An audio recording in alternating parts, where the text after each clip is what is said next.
नमस्कार, to the point देख रहे हैं आप और आपके साथ मैं हूं प्रतिमा दत्ता। आज हरियाणा न्यूज के इस खास कार्यक्रम टू द पॉइंट में आपकी मुलाकात बीजेपी के दिग्गज नेता हरियाणा कैबिनेट में कैबिनेट मंत्री कृषि मंत्री जेपी दलाल जी से। दलाल साहब, बहुत स्वागत हरियाणा न्यूज पे। जी धन्यवाद। तमाम हरियाणा के दर्शक आज जो सोच रहे हैं, सबसे बड़ा सवाल उनके जहन में ये है कि आखिर किसानों को सरकार इतना परेशान क्यों कर रही है। किसानों को बिल्कुल भी हरियाणा सरकार परेशान नहीं कर रही, ना ही भारत सरकार परेशान कर रही है, बल्कि सही मायने में किसानों की तरफ किसी ने ध्यान दिया है 2014 के बाद। जब से मोदी जी प्रधानमंत्री बने हैं तब से ही ध्यान देना शुरू किया है। और विपक्ष ने और किसानों के नाम पर राजनीति करने वाले लोगों ने देखा है कि मोदी जी जिस तरह से काम करते जाएंगे तो उनके लिए जो जमी जमाई राजनीति थी, कोई राजनीतिक पार्टी बना के काम कर रहा था, कोई किसान यूनियन के नाम से काम कर रहा था, तो उनका अस्तित्व खत्म हो जाएगा। क्योंकि नीति बना के काम किया है। अब केंद्र सरकार का देखिए, जब से मोदी जी आए, किसान के हालत को सुधारने के लिए क्या करना चाहिए। एक एक पॉइंट करके सब पे बात करते हैं। आप कह रहे हैं कि हमने जितना काम किया उतना किसी ने काम नहीं किया। बिल्कुल। तो फिर क्यों ऐसा है कि आप ही की जब सरकार है, केंद्र में भी और प्रदेश में भी, किसान आंदोलन हम सबने देखा, अभी हाल ही में देखा किसान किस तरीके से एक बार फिर से सूरजमुखी की फसल मैं को उसी लेकर मुद्दे अड़े पर हुए आना हैं। चाहता हूँ। मैंने आपको पहले बताया कि कुछ लोग ऐसे हैं उनको किसानों के हित से चिंता नहीं है। कौन लोग? पक्षी पार्टियां हैं, किसान के नाम पर राजनीति करने वाले हैं, यूनियन वाले लोग हैं। तो वो ये चाहते हैं कि भाई इसी तरह से साफ साफ बोलिए। कार्यक्रम का नाम ही टू द पॉइंट है, ताकि किसानों को भी पता चले कि कौन लोग हैं जो स्वार्थ की राजनीति कर रहे हैं। आप देख नहीं रहे, किसान के नाम पर यहाँ कम से कम 100 से ज्यादा लोग धरने पे बैठे रहे 1.5 साल तक। उनका किसानों के हित से कोई लेना देना नहीं था। आज जो 3 दिन पहले हमारे शाहबाद में जो जाम कर दिया, जो किसान के नाम पर राजनीति करते हैं चढ़ूनी जी, सारे आप जाके पता कर लीजिए कि वो किसान हैं या आड़ती हैं। राजनीतिक पार्टी उन्होंने बनाई कि नहीं बनाई, चुनाव लड़े कि नहीं लड़े, पंजाब में जाके कितने हलकों में खड़े होकर अपनी जमानतें जब्त कराई कि नहीं कराई, उनका किसानों से लेना देना क्या है। उनको तो बल्कि ये चिंता रहती है कि किसानों को अगर भाजपा इसी तरह से नीतियाँ बना के काम करती रही तो उनके लिए जो ब्लैकमेलिंग करते थे, धरने जाम करना, उनकी राजनीति करना, वो समाप्त हो जाएगी। तो किसान क्यों फिर इनके साथ हमेशा रहते हैं? आप देखिए किसान आंदोलन में भी राकेश टिकैत, गुरनाम सिंह चढ़ूनी, अभी यहाँ पर भी जो इतने लोग बैठे हाईवे जाम करने के लिए, उसमें किसान तो थे, मानेंगे? ये हमारा देश जो है दुनिया की सबसे बड़ी आबादी वाला देश है। 135-40 करोड़ की आबादी है। कोई आदमी ये कहे कि भाई सारा ही 100% समर्थन देश का एक वर्ग को है, ऐसा मैं नहीं मानता। अब 2/3 आबादी देश के अंदर कृषि पर आधारित है। 70-80 करोड़ लोग खेती बाड़ी करते हैं।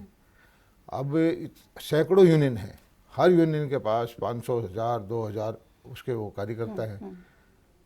अब उनको किसान मानेंगे आप, या जो खेत में रह कर के काम करने वाले जो कभी धरने पर नहीं जाते उनको किसान मानेंगे? जो हाईवे जाम किया अगर आप मानेंगे, मेरी बात सुनिए, अगर इन्हीं को धरने देने वालों को किसान मानते हैं आप, तो ये 1.5 साल तक धरना रहा। ऐसा माहौल पैदा कर दिया देश के अंदर कि भाई यही किसानों के मसीहा है, यही फैसला करने वाले हैं। ये जब खुद राजनीतिक पार्टी बना करके पंजाब में चुनाव था, इनका तो एक भी आदमी नहीं जीता। किसानों के इलाके में इनकी कॉन्स्टिट्यूंसी थी। दूसरे यूपी के जो हमारे किसान नेता थे टिकैत साहब, उन्होंने साफ कहा था कि भाजपा को वोट नहीं देना। असेंबली में सारी हमारी सीटें जीत के आई। तो टिकैत साहब तो अभी भी शाहबाद और यहाँ पे भी किसानों के बीच में बैठे रहे। मैं एक चीज़ यही कहना चाहता हूँ कि किसानों का समर्थन किसको है, इसका दिखाने का, प्रदर्शन करने का तरीका है लोकतंत्र के अंदर तो मैंडेट से होता है। विधानसभा के चुनाव हो, लोकसभा के चुनाव हो, कोई लोकल बॉडी के चुनाव हो, तभी पता लगेगा कि किसकी नीतियों में किसान साथ हैं। ये 500, 1000, 2000, 5000 या 20,000 मैं कहता हूँ कि एक खड़े भी हो जाएं और उसको फिर पक्षी पार्टियाँ इसको समझे कि एक अपॉर्चुनिटी देखें कि किसान के नाम पर राजनीति करें, वो भी अपने कार्यकर्ता 5000, 2000, 4000 भेज दें, तो वो थोड़ा ही किसानों का मसीहा हो गए। पहली बात तो मैं क्लियर करना चाहता हूँ कि वो उनको ना तो कोई मैंडेट है, ना वो चुने हुए हैं, ना उन्होंने किसी किसान नेता होने का कोई सर्टिफिकेट दिया है। ठीक है, उनका थोड़ा छोटा वर्ग है और वो इसके उत्पाद करते रहते हैं। और लोकतंत्र में ये है कि हर आदमी को अपना धरना प्रदर्शन करना, मांग करना सबको अधिकार है। और आज के दिन में किसान के नाम पर राजनीति करना सबसे आसान है, क्योंकि किसान अन्नदाता है, किसान की हालत ख़राब है पिछले 40-50 साल से जब से देश आज़ाद हुआ, और किसान को आमदनी बढ़ाने का किसी ने काम किया। तो मैं फिर बताना चाहता हूँ कि हमारे प्रधानमंत्री नरेंद्र मोदी जी जब से आए तब से किया, और उसमें करना क्या था कि पहले तो इसकी इनपुट की कॉस्ट कम करें। सब चीज़ें आप ये देखिए कि पिछले 8 साल से खाद के रेट हमने नहीं बढ़ाए। 3-4 हज़ार रुपये का यूरिया का कट्टा ला के यहीं 266 रुपये वही बेचते रहे। सॉइल हेल्थ कार्ड बनाए कि भी किसानों को जितनी खाद डालनी है उतनी डालें। माइक्रो इरिगेशन की फैसिलिटीज़ हमने दी, बीज खाद अच्छे उपलब्ध कराए। उसके बाद क्या है कि किसान को पूंजीपति के चंगुल से निकालना, उसके लिए केसीसी। लेकिन विपक्ष तो ये आरोप लगाता है कि आप ही की सरकार पूंजीपतियों में घिरे रहती है और किसानों को फंसाने का काम वो करती है। तो ऐसा है कि विपक्ष ने तो ये भी आरोप लगाया था हरियाणा के अंदर कि ये जो बीमा कंपनियां खा जाएंगी किसान को। 2016 में बीमा कंपनियां आई, तो यही किसान नेता, यही विपक्ष वाले ये कहते थे कि इससे तो बड़े बड़े साहूकार बन जाएंगे, किसान मर जाएगा। आज ये बीमा कंपलसरी नहीं है, ऑप्शनल है। किसानों को फायदा है तभी तो वो करवा रहे हैं। हरियाणा का मैं कृषि मंत्री हूँ, मैं आपको ऑन रिकॉर्ड बताता हूँ कि जितना पैसा किसान से हमने लिया, हरियाणा सरकार की किट्टी डाली, भारत सरकार की डाली, सारा पैसा मिला करके जो कंपनियों को दिया उससे 20% ज़्यादा, मतलब कंपनियां हरियाणा में घाटे में हैं और प्रदेशों में कमाती होंगी हमें नहीं पता, लेकिन कम से कम 1000-1500 करोड़ रुपए घाटे में है जो किसानों को ज़्यादा दिया गया है। और उसी का परिणाम है कि ऑप्शनल होते हुए अब बीमा क्यों करवा रहे हैं किसान, अपनी मर्जी से करवाते हैं। अभी भी कोई वो नहीं है, कंपलसरी नहीं है। इन लोगों के ये सबसे पहले मुद्दा ये था कि बीमा कंपनियां किसान को खा जाएंगी, तो आज ये उल्टा हो गया। आज क्यों करवाती है? तो मैं आपको बता रहा था केसीसी बनवाए, बीमा की योजना लेके आए। फिर दूसरा ये है कि इस किसान को उसका भाव सही मिले, मंडियाँ सही मिले। उसके लिए हमने जो योजना थी, स्वामीनाथन आयोग की रिपोर्ट थी, ये कांग्रेस वाले हमेशा क्लेम करते हैं कि भी हम किसान हितैषी हैं। तो आरोप लगाते हैं कि स्वामीनाथन आयोग की रिपोर्ट कब लागू करेंगे? अब तक मैं लागू एक कहाँ चीज की? पूछता हूँ, स्वामीनाथन आयोग की रिपोर्ट कांग्रेस सरकार के अंदर 3 साल पहले आ गई थी। 3 साल तक इन्होंने ठंडे बस्ते में जमा रखी, कभी चर्चा भी नहीं की, कोई मुद्दा भी नहीं हुआ। जब हमने लागू कर दी तब ये कहने लगे कि इसमें तो थोड़ी सी ये कमी छोड़ दी, इसमें तो ये छोड़ दी, ये छोड़ दी। हमने पूरी लागू कर दी, एक चीज़ को छोड़कर। उसमें यह था कि भाई किसान को उसकी लागत का मूल्य जोड़कर 50% ज़्यादा देना है, लेकिन उसमें C2 फार्मूला एक ये था कि उसको पूंजी जो किसान की ज़मीन की वैल्यू है उसका ब्याज भी जोड़ना है। अब यहाँ गुड़गांव में मान लीजिए एक किसान खेती करता है पटौदी साइड में, 10 करोड़ रुपए एकड़ की ज़मीन है, उसमें आप अगर साल का ब्याज लगा दिया आपने तो साल का 1 करोड़ हो जाएगा। कुछ भी कर दे उसमें, कोई भाव दे दो, कैसे किस व्यवहारिक नहीं है, उसको छोड़ के हमने सब दिया है। तो मतलब स्वामीनाथन आयोग की रिपोर्ट सरकार स्वामीनाथन ने पूरी खुद कहा लागू कर दी। है, एक पॉइंट को छोड़ करके स्वामीनाथन जी ने खुद कहा है कि मेरी रिपोर्ट थी, मोदी जी ने लागू की है, और किसान भी इस चीज़ को मानते हैं। अब इनको तो कुछ न कुछ अपना चाहिए, अपने अस्तित्व की लड़ाई लड़ रहे हैं। इसकी इतने उत्पाद के बाद भी जो 1.5 साल हमारे हरियाणा को रणभूमि बनाए रखा, धरना प्रदर्शन रखे बैठे रहे, इनका जब चुनाव में हिस्सा लिया, इन लोगों को गलतफहमी हो गई थी कि इंटरनेशनल मीडिया उठा रहा है, विपक्षी पार्टियां उठा रही है, अब तो आप मुख्यमंत्री बनने के दावे कर रहे थे। तो आप ये बताइए कि एक आदमी भी विधायक इनका चुन के आया क्या? तो मतलब लोकतंत्र के, मुझे बताइए, लोकतंत्र में फैसला करने वाला कौन है? आम जनता। किसके अपना नेता चुनना है, किसको अपना फैसला करने वाला करना, ये तो अपने आप ही कहते हैं कि हम आपका फैसला हम करेंगे। और ये सही है कि कुछ लोग इनके साथ हैं और विपक्षी पार्टियां इनका साथ देती हैं। मैं तो क्या ये ठेकेदार बने बैठे हैं किसानों को? मैं एक चीज पूछना चाहता हूँ, अब जो सूरजमुखी का मामला है, हरियाणा में 2 फसल होती है, 80-90 लाख एकड़ जमीन है। 2 फसलों के बीच में ये 50,000 एकड़ की फसल, 50-55,000 एकड़ की फसल जो सूरजमुखी की तीसरी फसल के रूप में 2-3 जिलों के किसानों ने बोई है। इसका MSP 6400 रुपये था। इस बार जो है विदेशों में और में पाम ऑयल ज़्यादा हो गया और भाव सस्ते गिर गए, सरसों का भाव भी गिर गया, तो भाव डाउन थे। बाजार भाव ये कहीं 4200, कहीं 4000, कहीं 4400 ये चल रहा था। तो हमने फैसला किया कि भाई डेस्परेट सेल ना करें, किसान घबराए ना, 1000 रुपये प्रति क्विंटल 8 क्विंटल की यील्ड मान करके एवरेज जो होती है 8-8 हज़ार रुपये एकड़ के उसके खाते में पैसा डाल देते हैं। इधर से हमने कहा है एफेडा कि आप खरीद शुरू कर दो, 4800 रुपये से खरीद शुरू की, 4800, 4850, 4900, 5000 और बाकी का पैसा जो है 15 दिन महीने की देख के भावांतर भरपाई से डाल देंगे। हमने बाजरे का भी पैसा ऐसे डाला था। लेकिन ये मिस्टर किसान हितैषी नेता इन्होंने कहा है कि नहीं, गुरनाम सिंह चडूनी, जी राकेश टिकैत। जी जी, और उन्होंने कहा है कि नहीं हमें मंजूर नहीं है, आप खरीदिए। पूरे देश में कहीं नहीं खरीद रहे, यूपी में, पंजाब में, राजस्थान में और कर्नाटका में कहीं भी नहीं खरीद रहे। हमारे से नीचा भाव था। हमने कहा भाई हम जब एमएसपी के रेट पर खरीद हो ही जाती है कि जो पैसा खरीद रहे हैं बीच का भाव पैसा किसानों को सीधा दे रहे हैं, तो आपको क्या दिक्कत है? नहीं जी, जाम करेंगे, वो करेंगे, सड़क पे बैठ गए, सड़क जाम की, कुछ कोई लोग हाई कोर्ट में गए, ऑर्डर लेके आए। पुलिस को भी तो एक्शन लेना पड़ा, लाठीचार्ज हुआ। हाई कोर्ट का अब प्रशासन अगर न्यायालय के आदेश को नहीं मानेगा तो किस फिर देश चलेगा कैसे? उन्होंने इसको खुलवा दिया। लेकिन किसी तो सरकार की होती है कि मुझे उससे दिक्कत नहीं है। हजारों लाखों गाड़ियां रुक गई, हाईवे जाम हो गया, बच्चे बूढ़े परेशान हो गए, एम्बुलेंस रुक गई। कांग्रेस के नेता कहते हैं कि किसान के ऊपर बल प्रयोग जारी किया, ये नहीं कहते। वो तो बैठे थे वहां 300-400, हाईवे पे जाम होने में इफेक्टेड हुए हजारों लाखों। एक शब्द भी उन्होंने नहीं कहा कि भाई राष्ट्रीय राजमार्ग को जाम करना गलत है। आपको धरना प्रदर्शन लोकतंत्र में आपका हक है, आप सेक्रेटरीट के सामने करिए, मेरे घर के सामने करिए, मेरे दफ्तर के सामने करिए, मुख्यमंत्री के दफ्तर के सामने करिए।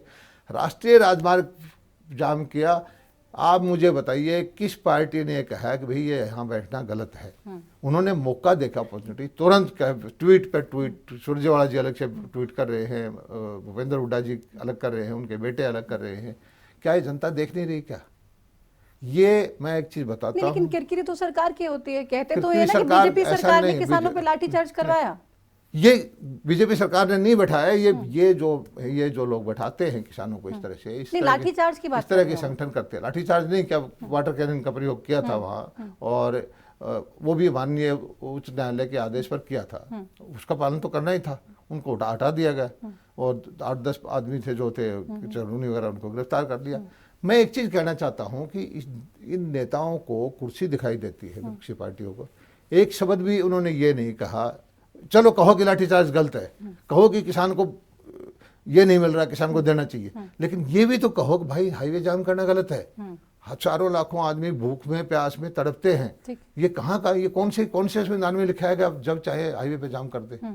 लेकिन इनको सिर्फ और सिर्फ ये कहते हैं कि भारतीय जनता पार्टी गलत करी, जबकि इनकी सरकारों के अंदर, कांग्रेस की सरकार के अंदर कितने गोलीकांड हुए, दूसरी सरकारों के अंदर हरियाणा में कितने गोलीकांड हुए। नंबर 1 हरियाणा, नंबर 1 हर क्षेत्र में, कृषि क्षेत्र में हरियाणा को कहते हैं नंबर 1 छोड़ के गया था। कहाँ छोड़ के गया था? भूपेंद्र हुड्डा जी के नंबर 1 के मैं आपको कुछ थोड़े से डाटा दिखा देता हूँ, मेरे पास डाटा है। कृषि का बजट 2014-15 में 816 करोड़ रुपए का था, आज 3900 करोड़ रुपए इस साल है, 8-9 साल में। आप ये देखिए 5 गुना हमने बढ़ाया है। दूसरा, इनके टाइम में आड़तियों के द्वारा किसानों का शोषण होता था। फसल किसान की, खरीदार सरकार, पैसा आड़ती को जाता था। 6-6 महीने, साल तक किसान को पैसा नहीं मिलता था, चक्कर काटते रहते थे आड़तियों के। हमने सीधा पैसा देने का काम किया, 72 घंटे में हमने पेमेंट की, और जो लेट हुआ है तो हमने 1 करोड़ रुपए ब्याज भी दिया, अधिकारियों पे कार्रवाई की, किसान को 1 करोड़ रुपए ब्याज दिया लेट पेमेंट का नाम का। पहले इनके वक्त में कभी ना तो सूरजमुखी खरीदी गई। हरियाणा प्रदेश सबसे ज्यादा फसल खरीदने वाला प्रदेश है, 14 फसलें हमने खरीदी हैं या भावांतर भरपाई दी है। दक्षिण हरियाणा में 2 बार हमने बाजरा को खरीदा या उसकी भावांतर भरपाई दी। एक बार हमने 437 करोड़ रुपए 2,41,337 किसानों को दिए, एक बार 2,63,000 को 390 करोड़ रुपए दिए। इन्होंने तो कभी ना खरीदा ना पैसा दिया। इसी तरह से इनके वक्त में फसल बीमा के सिर्फ 164 करोड़ रुपए दिए गए, हमारे वक्त में दिए गए अभी तक 6,384 करोड़ रुपए, और लगभग 1,000 करोड़ रुपए और अगले 10-15 दिन में चले जाएंगे। ये कंपैरिजन डाटा है तो गलत है तो आप किसी कांग्रेस के नेता को बुलाइए, पूछिए उससे, भैया डाटा है, रिकॉर्ड, मैं ये कागज आपको दे देता हूँ। मुआवजा, इनके वक्त में 2-2 रुपए के, 5-5 रुपए के मुआवजे के चेक मिलते थे। इन्होंने सारा मुआवजा 1158.55 करोड़ रुपए का दिया। दो पूरे टेन्योर में 9 साढ़े 9 साल में हमने मुआवजा दिया 4083 करोड़ रुपए का। ये आंकड़े बताते हैं कितने किसान हितैषी रहे हैं। इसी तरह से यहाँ ये मुआवजा देते थे 3000 रुपये प्रति एकड़ का, हम देते हैं 15,000 रुपये। यूरिया का भाव उस टाइम 270 रुपये 50 पैसे था, अब 266 रुपये 50 पैसे है। DAP का 1125 था, अब 1350 रुपये है। तो इतने सालों के बाद बहुत सारे आप कह रहे हैं कि हमने काम किए। नहीं, अब काम मैं कहता हूँ आंकड़ों के साथ दिखा रहे हैं। ये आंकड़े तो झूठ नहीं बोलते, ये तो रिकॉर्ड की बात है, सरकारी रिकॉर्ड है। कोई आदमी RTI लगाए, चाहे चेक कर ले। गन्ना 2014 तक गन्ने की औसत पेराई होती थी 473 लाख क्विंटल, अब होती है 754, लगभग डेढ़ा हो गया। किसान को अगर मिल की कैपेसिटी बढ़ेगी, किसान को फायदा होगा। चीनी की रिकवरी उस वक्त थी 8.98%। इस साल की हमारी चीनी की रिकवरी है 9.75, 5.5% चीनी ज़्यादा निकलती गन्ने में। आप समझ सकते हो कि चीनी जाती कहाँ होगी वो। और सभी जो है किसानों के मंडियों में, मिल के अंदर हमने 10 रुपये में भोजन देना शुरू किया। किसान भाई मंडी में आए, गन्ना डालने आए तो 10 रुपये में जो अटल कैंटीन शुरू की है।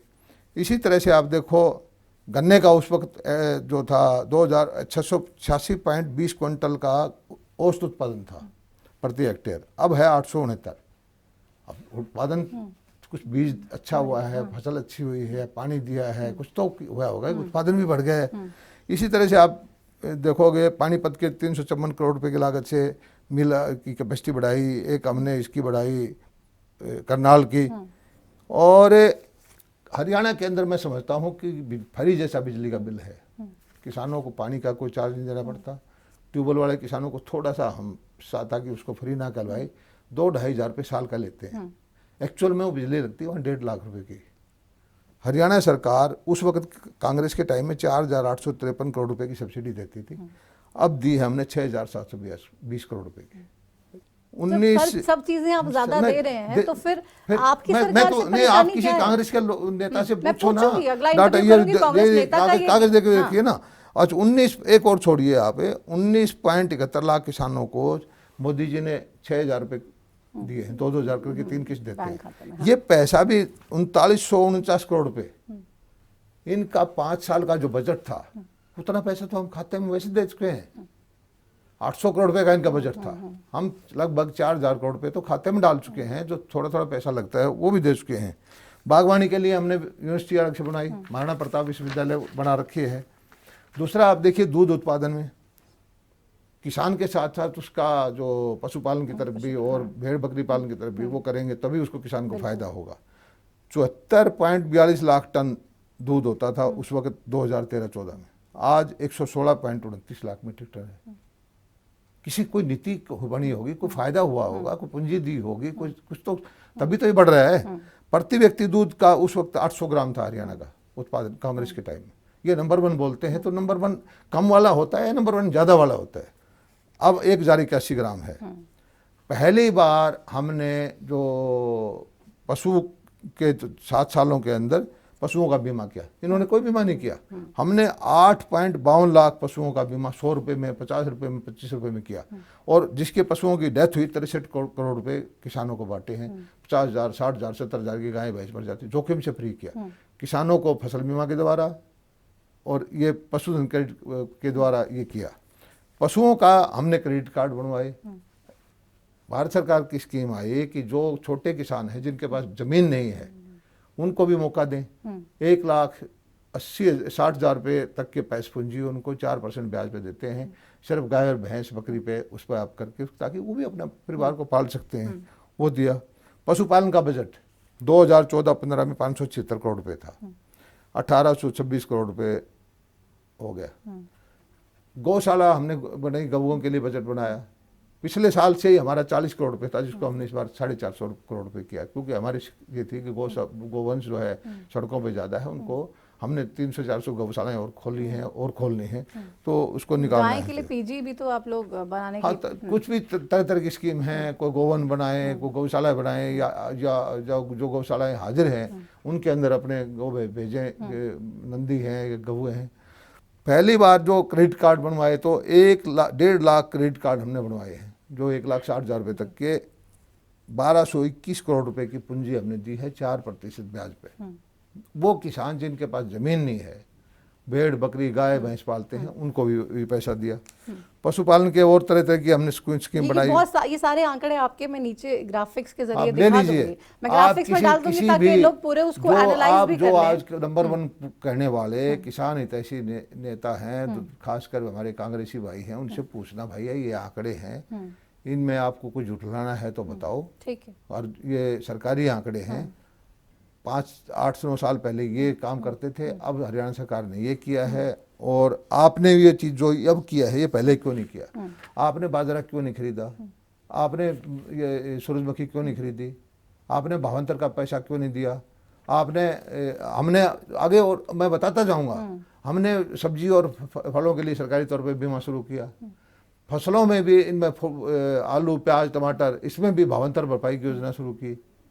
मशरूम के लिए अलग से योजनाएं बनाई, 11 से लेकर बढ़ाकर एक्सीलेंस सेंटर उसकी सहायता से बनाए। बागवानी विश्वविद्यालय के अलावा एक विश्वविद्यालय हमने बनाया इसका हिसार के अंदर, लुवास लाजपत राय जी के नाम से। और हमारा ध्यान है कि हरियाणा की पशुपालन की नस्ल बढ़े। हम AI करवाते हैं। मुंह खुर की बीमारी और जो बीमारी होती थी गलघोटू की, हरियाणा पहला प्रदेश है कि सारे उसको हम 6 महीने में वैक्सीन लगा देते हैं। ये बीमारी से मुक्ति दिलवा दी हमने। पीछे लंपी बीमारी आई गौ माता के अंदर। आप पता करो राजस्थान में कितनी मौत हुई थी, आप पता करो पंजाब में कितनी मौत हुई थी। सबसे कम मौत हमारे यहाँ हुई। गौ माता की रक्षा करने का हमने पूरा कोशिश की। बहुत से लोगों में उसको लेके एक दूसरा वो एक और है, अभी भी हम एक एक काम कर रहे हैं कि ये सही है कि बड़ा पशु गाय है भैंस है जब बीमार हो जाता है तो डॉक्टर कहता है उसको मुझे हॉस्पिटल ले आओ। अब वहाँ उसके पास साधन नहीं हो, पैदल वो चल नहीं सकता, तो कैसे लेके जाए? हमने अब योजना बनाई है कि हरियाणा में एक कॉल सेंटर बनाएंगे और 200 वैन, 70 वैन पहले, 130 बाद में 200 वैन चलाएंगे with all the medicine, with all the equipment और with all the qualified doctors. और उसमें देखेंगे कि टेलीफोन के बाद में कितनी देर में वो वैन उसके घर पहुंचती है, जिससे कि हमारा जो पशुधन है उसको नुकसान ना हो। तो हर दिशा में हम बढ़ चढ़ के काम कर रहे हैं। किसानों के लिए जो हरियाणा के अंदर खारे पानी की ज़मीन है 7-8 लाख एकड़, एक ज़मीन है जल भराव वाली, इरिगेशन का बजट हमने 4-5 गुना बढ़ाया है। अब भी पिछले महीने 2 महीने पहले हमने फ्लड कंट्रोल बोर्ड की मीटिंग की कि पिछले साल लेट बारिश की वजह से किसानों की ज़मीन पानी से भर गई थी। 1200 करोड़ रुपये उसमें मंजूर किए, फिर पानी निकालें उसको। पिछले 20 साल के अंदर जो सेम वाली ज़मीन है 20,000 एकड़ ज़मीन की, प्रॉब्लम तो बहुत सारी है ना, कहीं एक्सेस पानी है, एक चीज मैं बता रहा हूँ। तो 20,000 एकड़ की जमीन की सेम खत्म करके हुई 20 साल में। हमने 1 साल के अंदर 25,000 एकड़ की, इस बार 70,000 एकड़ को ठीक करेंगे। 7-8 लाख एकड़ जमीन जो है, ऐसे किसान भी एक भी फसल होती ही नहीं, बिजाई नहीं कर पाते। अब देखिए, एक तरफ तो ये है कि बाजरे वाला कहता है मुझे ज़्यादा पैसे दे दो, कपास वाला कहता है मुझे ज़्यादा पैसे दे दो, गन्ने वाला कहता है मुझे ज़्यादा पैसे दे दो, सूरजमुखी वाला कहता है मुझे ज़्यादा पैसे दे दो। इन लोगों ने जो 7-8 लाख एकड़ सेमी वाले ज़मीन है उनके लिए कभी मांग नहीं की। इन लोगों ने जो जल भराव वाली ज़मीन है उनके लिए कभी मांग नहीं की। इन्होंने कोई इरिगेशन की फैसिलिटी बढ़ाने के लिए कभी मांग नहीं करते। ये तो सिर्फ और सिर्फ विपक्षी पार्टियों के इशारे पर गुमराह करने का काम करते हैं। राजनीतिक एजेंडा है इनका। गुरनाम सिंह चड्ढूनी, राकेश टिकैत, बहुत सारे हैं ऐसे, मेजरली, बहुत सारे, बहुत दोनों ना आजकल तो मशरूम ही हो गए है, सैकड़ों छोटी छोटी यूनियन है और सबका एजेंडा एक है, किसानों को गुमराह करो, चंदा इकट्ठा करो, अपना पेट भरो और दूसरी पार्टियों को उनकी जो है मदद करो। तो गुरनाम सिंह चड्ढूनी, राकेश टिकैत अपने हित के लिए किसानों को बरगलाते हैं, उनको भड़काते हैं। आप एक चीज पता कर दी, गुरनाम सिंह चड्ढूनी की हिस्ट्री देखिए कि कितने चुनाव लड़ चुके हो। अगर वो भला होता तो कम से कम एक बार तो जनता उसको मौका देती। कितने में आपराधिक केस हुए उस पर, मर्डर के केस भी उस पर हुए। ये तो सरकार के नहीं है, उसकी हिस्ट्री निकाल के देखिए आप। लेकिन विपक्षी तो कहते हैं कि सरकार ही उसको शय देती है, उसके केसेस में उसको ढील दे के देखिए हमारी सरकार, मैंने आपको पहले कहा, पहली सरकार ऐसी है जो 8 साल में हमने किसानों के ऊपर लाठीचार्ज नहीं किया, गोली नहीं चलाई, किसी की मौत नहीं होने दी और हमारी गोली से कोई नहीं मरा। इससे पहले हमेशा फायरिंग हो जाती थी और सह देने का मतलब है कि हम हर आदमी को, चाहे वो आप कह रहे हैं किसान गोली से हो, कोई नहीं चाहे- मरा। हाँ, किसान आंदोलन में कितने किसान हाँ, कौन सा गोली से मरा था, कौन गोली चली थी? गए? इस दुनिया से नहीं, तो गए ना, गोली से नहीं, नहीं मरे, पर इस दुनिया से तो गए। नहीं, दुनिया से फिर उसमें कंट्रोवर्सी हो जाएगी। मैंने पहले भी कहा था, प्राकृतिक मौत किसी की होती है तो उसको भगवान भी मौत देगा, तो हम क्या करेंगे? हर किसान परिवार से, हरियाणा की तो 3.25 करोड़ की आबादी है, 3.5 करोड़ रुपए की, पौने नंबर्स की, तो हजारों किसान घर में नहीं मरते क्या? प्राकृतिक मौत नहीं होती क्या उसकी? कोई हार्ट अटैक से, कोई वैसे से, कोई बीमार होकर के। अब बीमार आदमी को आप कहीं दूसरी जगह ले जाओगे तो मौत वहां भी हो जाएगी। यही तो हुआ है। क्या कोई लाठीचार्ज से मरा क्या? क्या कोई गोली से मरा क्या?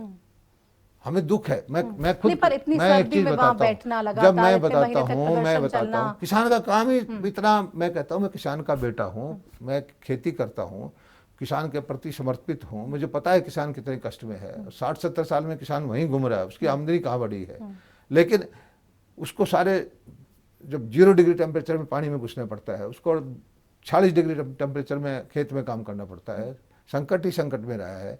लेकिन उसके लिए जो कर रहा है उसको मुलजिम बना रहे हैं, जिसने नहीं किया उसके बारे में कोई नहीं बोल रहा। ये बताओ कि इन कांग्रेस वालों ने 40-50 साल में किसान के लिए किया क्या?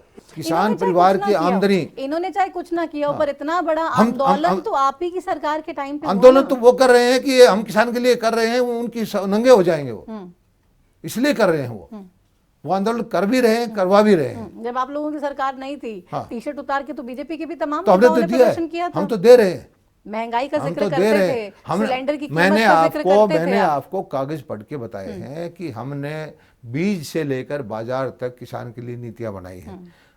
माइक्रो इरिगेशन की 85% सब्सिडी दे रहे हैं, नहरों का बजट हमने बढ़ाया है, और काम जो सबसे ज़्यादा फसलें हम खरीद रहे हैं, भावांतर भरपाई का पैसा हम दे रहे हैं, बागवानी की हमारी नीतियां अलग हैं, पशुपालन की हमारी नीतियां आपके सामने तो रखी है। इसके अलावा भी मैं बताता हूँ, हमारी जो खारे पानी की जमीन है, कभी सड़कों पे बैठ जाते, कभी हाईवे जाम कर देते हैं, कभी आंदोलन इतना बड़ा हो जाता है कि पूरे नेशनल इंटरनेशनल मीडिया में चल रहा है। आप ही की सरकार, यानी कि बीजेपी की सरकार केंद्र में और बीजेपी की सरकार प्रदेश में, इसके लिए पूरा प्लानिंग, एजेंडा, प्लॉटिंग हो रही, आपके खिलाफ। क्या हम वही काम करें जो कांग्रेस वाले करते थे? 24 घंटे में गोली मारते थे किसानों को। क्या हम वही काम करें? इसलिए बैठते हैं कि उनको पता है कि हम ये काम नहीं करेंगे। कांग्रेस के वक्त में हरियाणा में कितने गोलीकांड हुए, कितने गोलियों से किसान मरे, उसका डाटा आप निकाल लीजिए। जो कांग्रेसी को आया तो उसे पूछ लेना। एक दिन भी नहीं बैठने देते थे, पहले दिन गोली मार देते थे। और वो लोग आज किसान हितैषी होने का ढोंग करते हैं। चलो वो लोग तो करते हैं, तो चलो मान लेते हैं कि आउट ऑफ राजनीति कर रहे हैं, आउट ऑफ पॉलिटिक्स कर रहे हैं, बट आप ही की पार्टी के समर्थित विधायक अगर इस तरीके के काम करें, जेजेपी के विधायक जो आप ही की सरकार में एक पार्ट हैं, रामकरण काला, साफ तौर पे किसानों के मुद्दे को लेकर चेयरमैन पद से अपना इस्तीफा भी पार्टी हाईकमान को सौंपा उन्होंने। कहाँ इस्तीफा?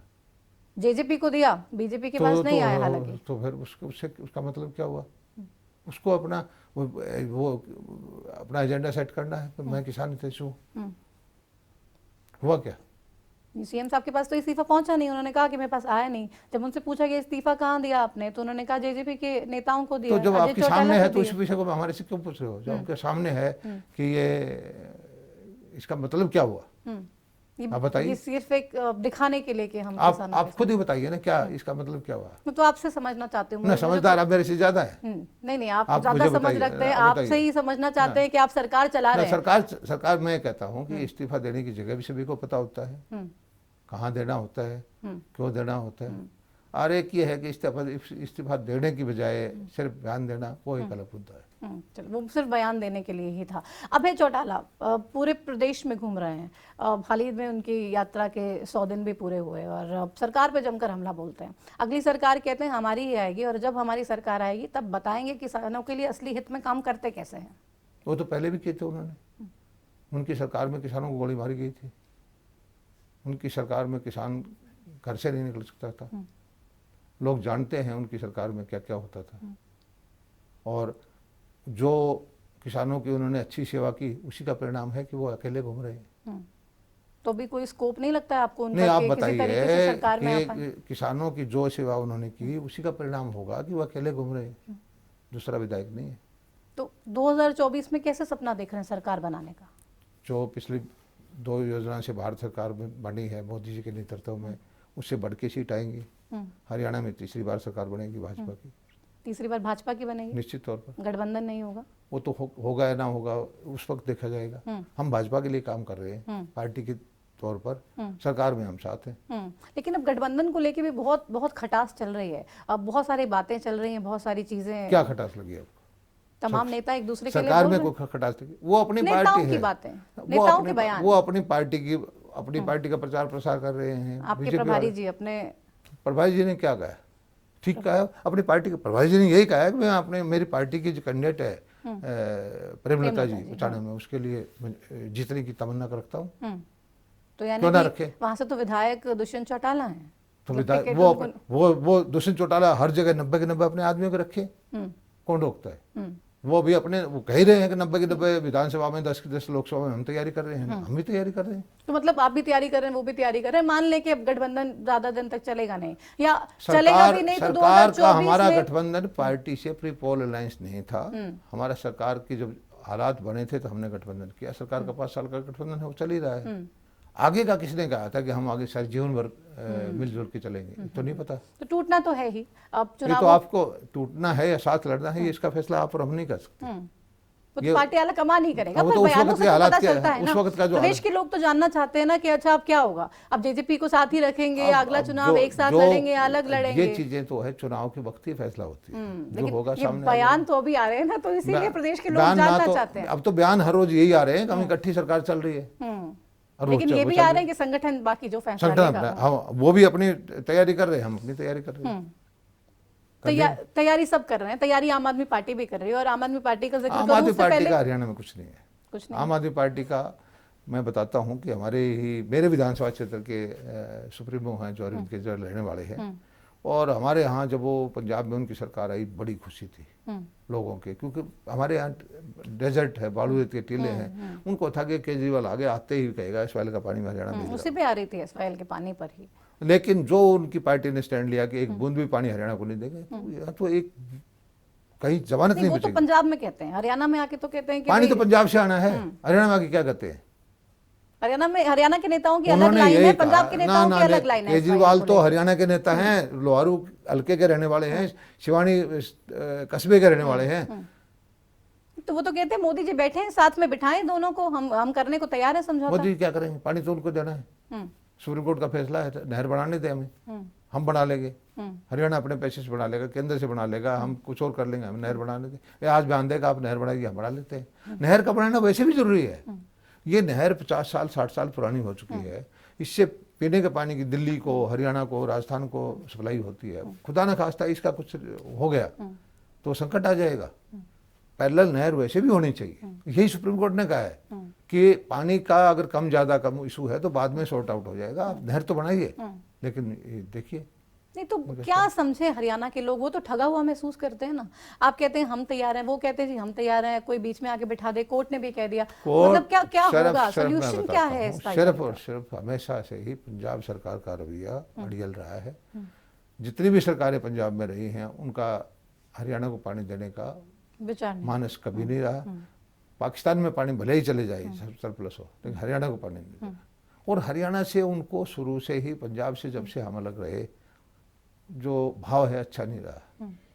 लेकिन सौभाग्य से हमारे मेहनती किसान हैं, हरियाणा की आज आर्थिक हालात जो है, मेहनती है। पानी तो बहुत जरूरी है ना। अब कृषि क्षेत्र की भी अगर पानी बात की हमारे करें यहाँ तो पानी तो हर जगह ही सबसे ज्यादा चाहिए, और हरियाणा में कितनी कमी है आपसे बेहतर कौन मेरी जान बात सकता है? सुनिए कि पानी का कनक्लेव हमारे मुख्यमंत्री जी ने किया।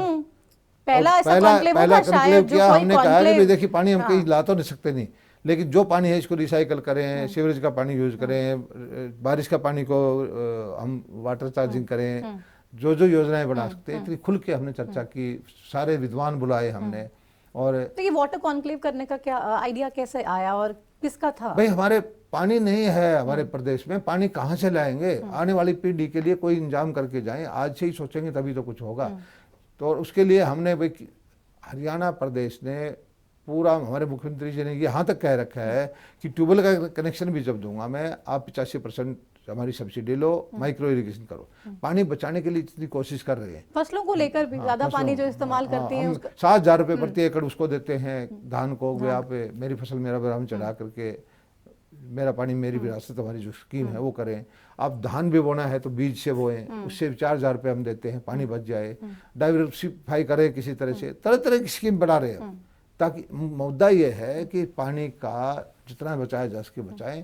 और हमने पॉन्ड अथॉरिटी हमने बनाई है, अलग से पानी की स्कीम बनाने के लिए अलग विभाग एक किया है मिकाडा के नाम से, माइक्रो इरिगेशन काडा को मर्ज करके, और उनके सारे काम कर रहे हैं तरह तरह की योजनाएं बना करके। हमारा मकसद ये है कि जब पानी बारिशों में हो तो हमारे ट्यूबवेल, कुएं, गांव के तालाब ये पानी भर जाएं, नीचे धरती के अंदर पानी जाए, पानी बह के वेस्ट ना हो, और जो पानी है फिर उसको धीरे धीरे करके सदुपयोग में लेके आए। जितने कम से कम पानी में खेती हो सके वो हम करें। अब हरियाणा में जो मौजूदा ही पानी है उसको कैसे रिसाइकिल करें, इसकी तो सोच आपकी काफी अच्छी है, लेकिन SYL कैसे आएगा, इसकी प्लानिंग कैसे होगी? मैं फिर कह रही हूँ देखिए अभी पंजाब के बाद एक ऑप्शनल हमने रूट और देखा है, हिमाचल के माध्यम से भी हम पहाड़ों के अंदर काट करके एक बनाए। हिमाचल गवर्नमेंट से भी 2-3 मीटिंग हो चुकी है। और पानी तो हरियाणा को चाहिए, हरियाणा को नहीं, दिल्ली को पानी कहाँ से आएगा?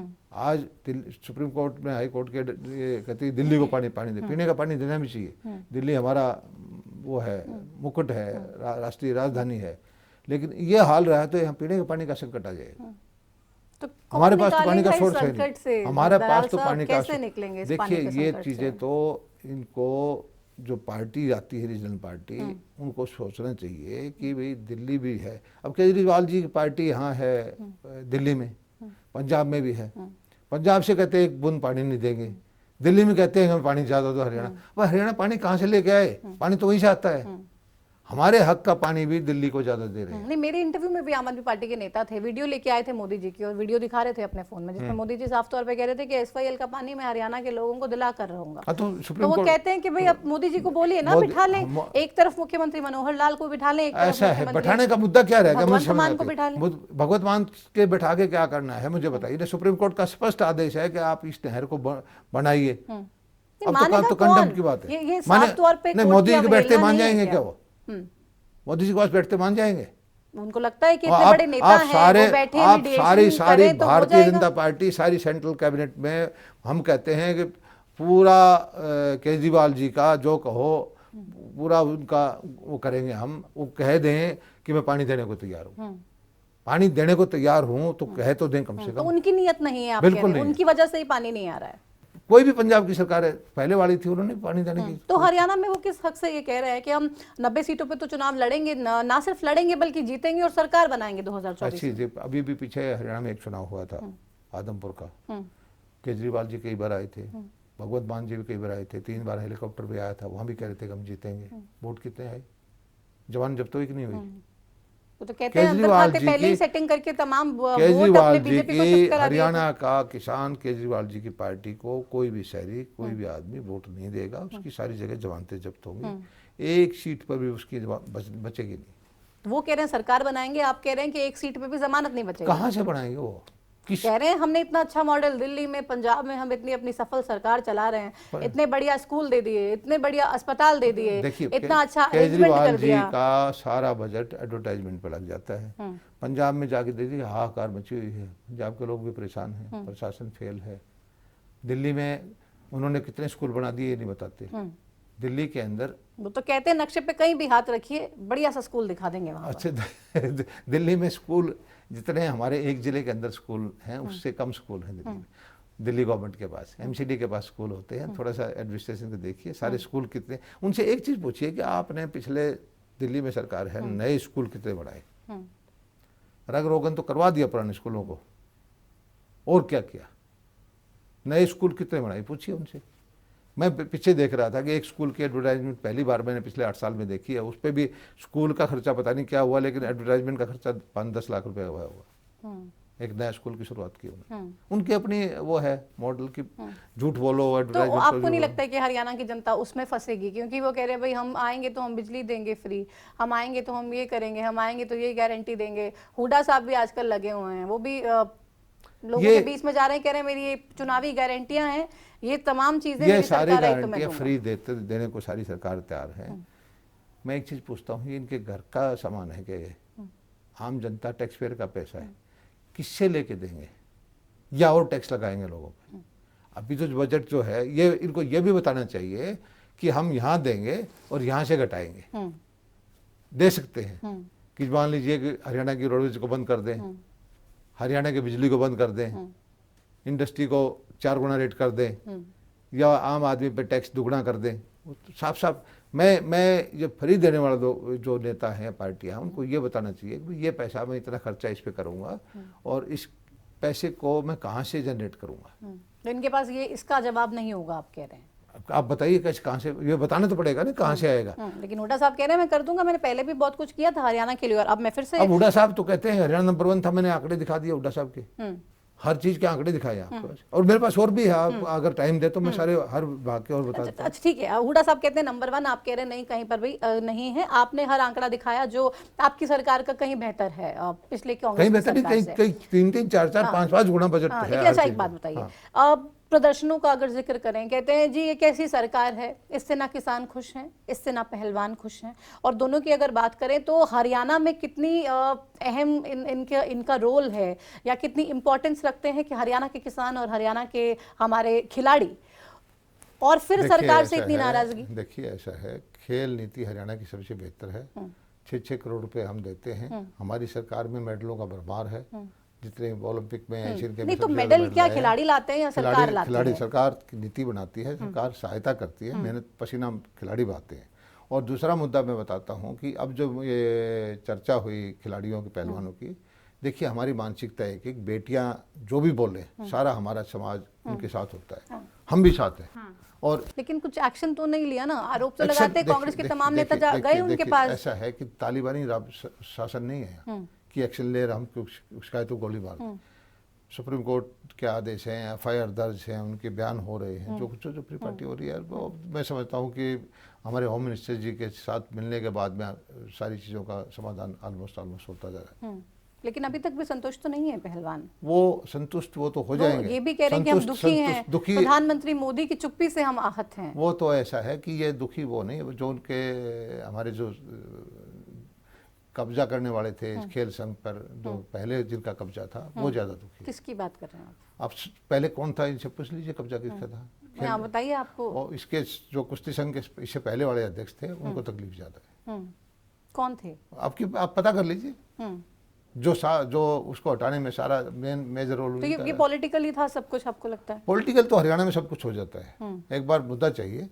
मैं आपको एक चीज बताता हूँ, कांग्रेस पार्टी सीधे सीधे बीजेपी से लड़ाई नहीं लड़ सकती। क्यों? इसलिए कि आंकड़े बोलते हैं, वो बहुत पीछे है, इसलिए वो किसी थर्ड पार्टी को खड़ा करके। तो कांग्रेस पार्टी से इशारा दीपेंद्र हुड्डा पे है क्या आपका? जो भी है, मैं कहता हूँ थर्ड पार्टी के द्वारा ही नाम करते तो खुले हैं। पे ले रहे हैं कि भाई दीपेंद्र हुड्डा की सारी प्लानिंग, चाहे वो किसान आंदोलन की बात हो, चाहे वो आंदोलन की बात हो, उसके माध्यम से वो करना चाहते हैं।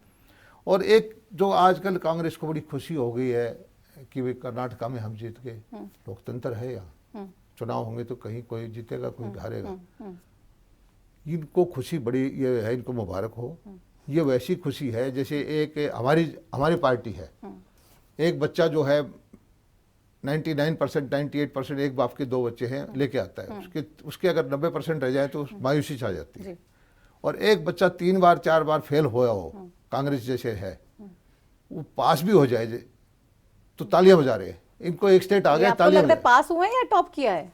ये तो एक स्टेट में पास हुए हैं, उसे कहते हैं कि हम सारे देश पे, हरियाणा, पंजाब, कुरुक्षेत्र में सारे हो जाए। अरे आपको अगर इसी भावना में रहना है, इसी खुश पे भी रहना तो रहो।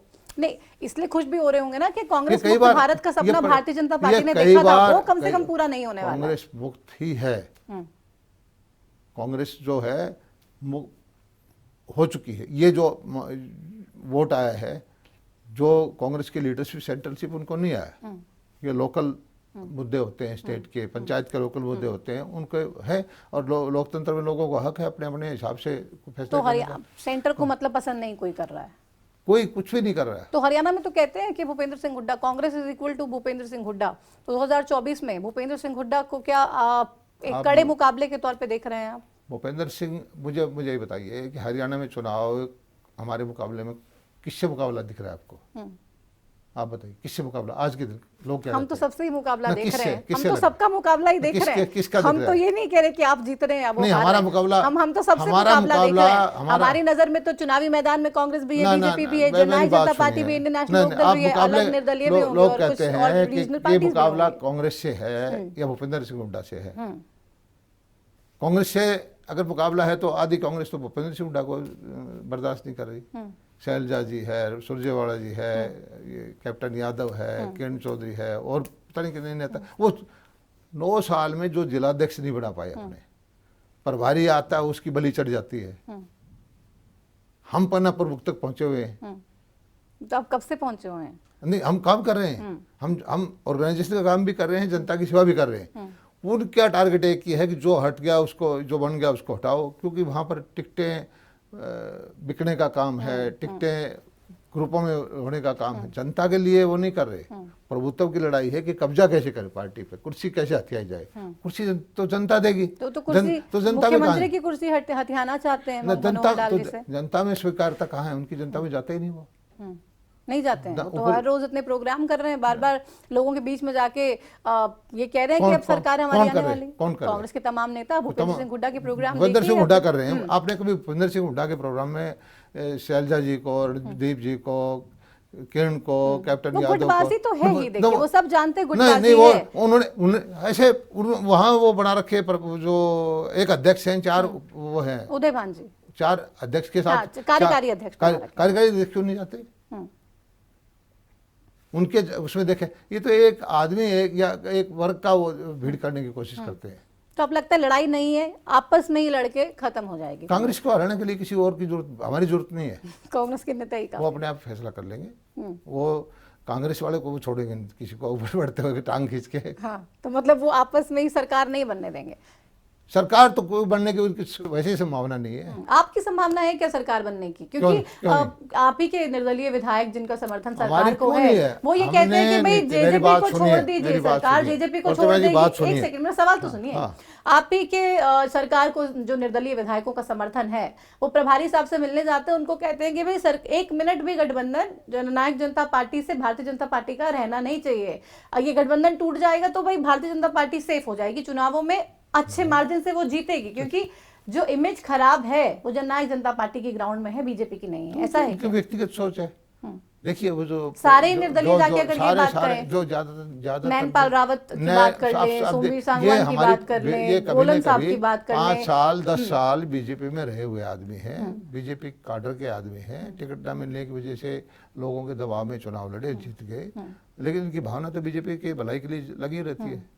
तो भावना सही है, और नहीं था, इमेज खराब हो रही है पार्टी की ओवरऑल। वो उनका सोच है, क्या करते क्या नहीं करते, लेकिन हमारी ये है कि हम जनहित के काम मिलजुल करके सरकार ठीक चला करके कर रहे हैं। जनहित के काम दोनों एक साथ मिलकर कर रहे हैं? आपको लगता है आपके भी पूरे नंबर है जनहित के काम करने में, भारतीय जनता पार्टी के और जननायक जनता पार्टी के? सरकार एक है, सरकार 2 नहीं है।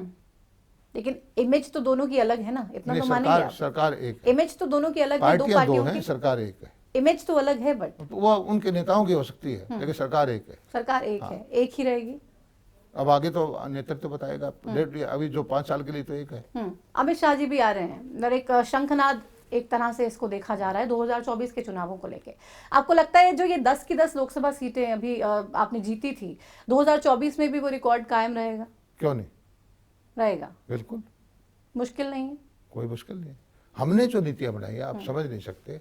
भारतीय जनता पार्टी जो बदलियों का, नौकरी का व्यापार था वो बंद कर दिया, मेरिट पे नौकरियां दे रहे हैं, परिवार पहचान पत्र बना करके अंत्योदय परिवार योजना बनाए, 1-1 लाख से नीचे की आमदनी के गरीब लोग हैं उनके मेले लगवा रहे हैं, किसी को कुछ दे रहे हैं, फिर आप भेड़ लो, बकरी लो, गाय लो, लोन लीजिए, रोजगार करिए। सीधा जो है बिचौलिया प्रथा हमने बंद कर दी, घर बैठे बुढ़ापा पेंशन आ रही है, घर बैठे जो सबसे अच्छा काम मैं बताता हूँ कि जो हेल्थ कार्ड बनाए हैं, चिरायु कार्ड 27 लाख परिवारों के, आप समझ नहीं सकते इससे लोगों की भावना क्या है। वो लोग, गरीब लोग जिसे एकदम से बीमारी आ जाती थी, हॉस्पिटल भागते थे, 1-2 लाख कर्जा हो जाता था, 3-4 रुपये सैकड़े का पैसा मिलता था उनको, उन लोगों को 5 लाख का कार्ड मिल गया है, जीवन दोबारा मिला है। वो लोग जो हैं भारतीय जनता पार्टी के साथ है। तो 2024 के लिए तैयार हैं आप? 10 लोकसभा सीटें जीतने निश्चित के तौर लिए। पर। विधानसभा के लिए भी बिल्कुल, पूर्ण बहुमत? क्यों नहीं, पूर्ण बहुमत से कुछ कम नहीं लगता? नहीं इस बार कम रह जाएगी, जैसे भी 2019 में हो गया क्यों रह कि भाई जाएगी? अब 40 पे अटक गए, गाड़ी रुक गई 40 क्यों रह जाएगी? है ही नहीं कोई सामने। कोई नहीं, कहीं पे नहीं देख रहे। मैं यहाँ ये मैं आपको दिखा रहा हूँ कि जो उनके जो लोगों को ये आजकल इंटरनेट का जमाना है, सारे आप पढ़े लिखे बच्चे हैं, सब चीज़ों को समझते हैं। जिस तरह से गरीब का पहली शासन में होता क्या था, पहले साहब एक बात सुनिए मेरी, तो तो मुझे मेरी बात सुनिए। एक व्यवस्था थी पुरानी सरकार के अंदर, नेता का चहेता, नेता का रिश्तेदार, पैसे वाला का, 3rd डिग्री वाला, नकली डिग्री वाला नौकरी अथाया जाता था। गरीब का बच्चा मेरिट वाला रोता रहता था। आज गरीब के बच्चे को नौकरी मिलती है घर बैठे। कैसी हमारी सरकार चली जाएगी? तो ये भी तो एक जनरल परसेप्शन है ना कि आप सब कुछ ऑनलाइन कर देते हैं, सारी चीज होना ही चाहिए, पोर्टल बना देते होना हैं। ही लोग कह रहे चाहिए। हैं भाई कैसे दुनिया इस्तेमाल भर समझ की में नहीं मुझे आ रहा है। बताइए कि जो डेवलप्ड इकोनॉमी है, यूरोप है, अमेरिका, कनाडा है, ऑस्ट्रेलिया है, कोई बिचौलिए की जरूरत नहीं, कि भागने की जरूरत नहीं। पोर्टल सरकार का ठप्पा है। आप पोर्टल है, पोर्टल में थोड़ी बहुत समस्या है, उसको दूर करेंगे, लेकिन पोर्टल किस लिए? हमारे हित के लिए नहीं है, जनता के हित के लिए है, कि जिसका जो हक है घर बैठे ले उसको। तो इसको तो लेके तो काफी मिसगाइड भी करते हैं कि भाई अभी पोर्टल तो करते लोगों रहे। को चलाना नहीं आता है, लोगों को समझ में पोर्टल नहीं आता है। है कैसे कैसे एक वर्ग डालेंगे। है, हर चीज को टेक्नोलॉजी एक से वर्ग जोड़ है, दिया है, एक कभी पार्टी सर्वर है, हैंग हो जाता एक है, कभी पार्टी बाकी है, समस्या है, एक कभी चलता नहीं है सिस्टम। तो आम आदमी कैसे इन सब चीजों से पार मैं पाएगा? कहता हूँ ये लोग कौन कहते हैं? एक वर्ग है, एक पार्टी है, एक जिसके कार्यकर्ता बिचौलियों का काम करते थे, बदलियों का काम करते थे, नौकरियां दिलवाने का काम करते थे, आम मीडिएटर थे वो जनता के और शासन के बीच में। उनको परेशानी है, पोर्टल आ गया, वो बेरोजगार हो गए। इसलिए बार बार विपक्षी कहते हैं हरियाणा में बेरोजगारी बढ़ गई है, बेरोजगारी बढ़ गई है। उनकी बेरोजगारी बढ़ गई है। हरियाणा के अंदर मैं देखता हूँ, मेरा हल्का बिल्कुल रिमोट एरिया है लोहारू का, वहाँ पर जब कपास की खेती होती है तो कपास की चुगाई करने के लिए 20,000 आदमी बाहर से आते हैं, पंजाब से, राजस्थान से, बिहार से। सरसों की कटाई करने के लिए, निकालने के लिए, गेहूं के लिए 15-20,000 आदमी बाहर से आते हैं, दूसरे प्रदेशों से, नहीं तो काम ही ना हो। और ये लोग कहते हैं कि हरियाणा बेरोजगारी में हो गया नंबर 1। बेरोजगारी में इनके कार्यकर्ता हो गए हैं। एक अलग तरह का रोजगार उन्होंने अपना लिया था, लोगों का शोषण करना, बदली, ट्रांसफर, ये वो इस तरह के काम करना, वो लोग बेरोजगार हुए हैं। पोर्टल से आम जनता को संतुष्टि है, कुछ थोड़ी बहुत कमी है, होंगी, उसको आप हम दूर कर रहे हैं। हम ये नहीं कहते कि हमने सब कुछ ठीक कर दिया, लेकिन हमारी नीयत पर कोई शक नहीं करता। आम जनता, गरीब आदमी, देहात का आदमी, किसान, हमारी भरोसा है कि हमारी नीयत सही है। नियत सही है।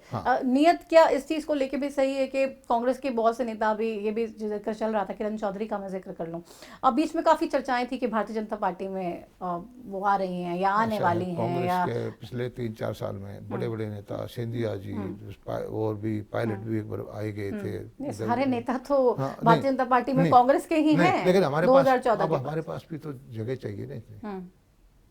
हमारे कार्यकर्ता बहुत हैं, हमें सबको स्वीकार नहीं कर रहे हम, अपनी जरूरत जहाँ समझेगी नेतृत्व वो दे। तो मतलब आपको लगता है कि ठीक है, किरण चौधरी जी जहाँ हैं, मैं इसका फैसला करने वाला नहीं हूँ, लेकिन चर्चाएं तो सब जगह से आती रही। लेकिन नहीं, आपको क्या लगता है? क्योंकि अगर मैं आप ही के जिले की बात कर रही हूँ तो वहाँ पे तो वहीं पे वहाँ के लोग भी ये सवाल सोचते हैं कि अच्छा इसका जवाब क्या होगा, जाएंगी नहीं जाएंगी कांग्रेस में? तो देखिए हमारे जिले का तो ये है, हमारे जिले में तो सारी सीटें भारतीय जनता पार्टी की आनी है। अगर वो हमारी पार्टी में आ जाएंगी तो विधानसभा पहुंच जाएंगी, नहीं आएंगी तो भारतीय कमल, आपको लगता नहीं कि कमल जीत पाएंगे? कमल नहीं जीत पाएंगे, कमल जीतेगा, कमल का निशान। पूरे 90 में जीत जाएंगे क्या? हमारे जिले का मुझे पता है पूरे तो पिछली बार भिवानी जिले के अंदर आप देख लेना, भिवानी जिले के अंदर सारी सीटें भारतीय जनता पार्टी की। ठीक है। अब एक सवाल और जो मैं एक मैसेज में चाहती हूँ कि आप जितने भी तमाम हमारे हरियाणा के किसान हैं उनको आप दीजिए, क्योंकि उनको बार बार मिसगाइड करके, मिसलीड करके, किसी ना किसी तरीके से कुछ नेता अपना फायदा उठा रहे हैं। नहीं होते। मैं कल भी, परसों भी साधु गांव में 1000 किसानों के बीच में रहा, गर्मी में बैठा रहता, सामने किसान बैठे हुए हैं, समझते हैं कि जो ये एक अलग वर्ग है जो किसान के नाम पर राजनीति करने वाला है, पॉलिटिकली मोटिवेटेड है, उनकी वो राजनीति करना चाहते हैं। आम किसान को इससे कोई मतलब नहीं है। नहीं। तो लोग उसमें इतना किसान हैं आप कह रहे हो इस तरीके के प्रदर्शनों में? मैं ये नहीं कहता, हो सकता है कि वो लोग भी खेती करते हो, लेकिन वो किसी पार्टी के कार्यकर्ता होते हैं, किसी उनके, तो उनको कोई मैसेज देंगे क्या उनको नहीं उनका कि मैसेज जानबूझ के प्रदेश के लिए कम से कम माहौल तो मैं मत तो खराब सख्त कराएं। से सख्त शब्द में कहता रहता हूं कि आपको राष्ट्रीय राजमार्ग जाम करके हजारों लाखों को संकट में डालने का अधिकार नहीं है, और इस चीज को ना करिए।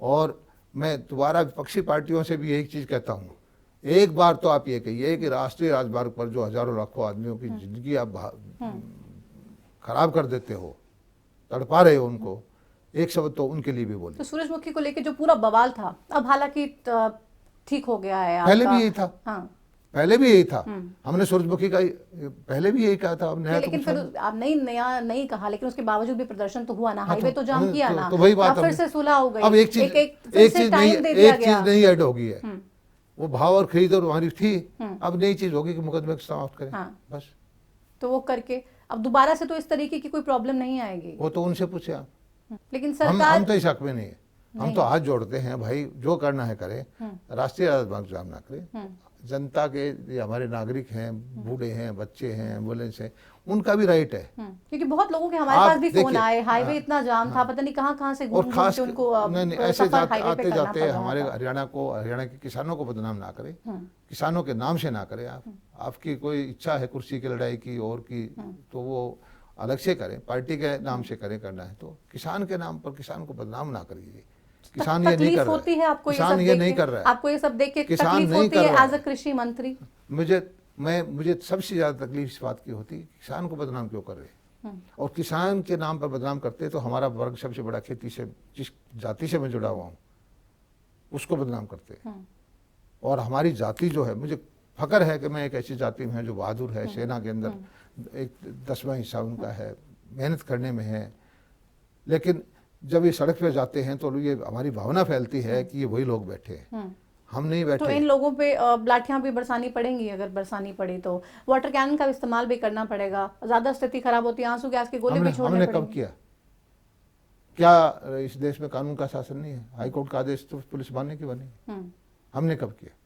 तो हाई कोर्ट का आदेश माना, लेकिन सुप्रीम कोर्ट का तो अब तक एसवाईएल को लेके कोई मान ही नहीं रहा। तो वो हमने थोड़ा माना, पंजाब को मानना है, पंजाब नहीं मान रहा।